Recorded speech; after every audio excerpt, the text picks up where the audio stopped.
स्वर्गीय यशवंतराव चव्हाण यांच्या पुण्यतिथीनिमित्त पुणे शहर काँग्रेस आणि पायल तिवारी फाउंडेशन तर्फे बुधवारी दिनांक 25 नोव्हेंबर रोजी पुणेकरांना जागे व्हा, पाणी वाचवा जनजागृती मोहिमेचे आयोजन करण्यात आले आहे।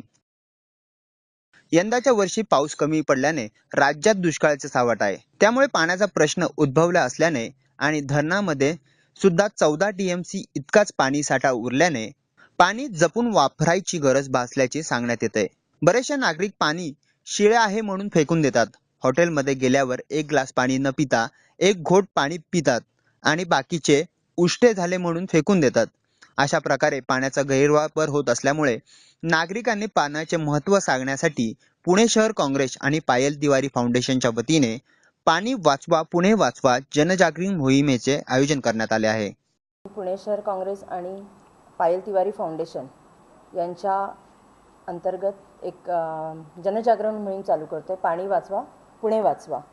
म्हणजे आज पाऊस नाही आहे, दुष्काळग्रस्त परिस्थिती आहे, अशा वेळेस जर हॉटेलमध्ये एक एक ग्लास भरून पाणी येतं आणि ते पाणी एक घोट पिऊन बाकीचं फेकलं जाते, त्या पाण्याचा अपव्यय टाळण्यासाठी आणि ते पाणी भविष्यात आपल्याला वापरता यावं यासाठी प्रत्येक पुणे शहराच्या प्रत्येक हॉटेलमध्ये जाऊन आमच्या महिला आणि आमच्या कॉलेजच्या मुली युवती कार्यकर्त्या या सगळ्यांना रिक्वेस्ट करणार आहेत की कृपया जगमध्ये पाणी ठेवा, रिकामे ग्लास ठेवा, ज्यांना जेवढं पाणी लागतं तेवढंच पिऊ द्या।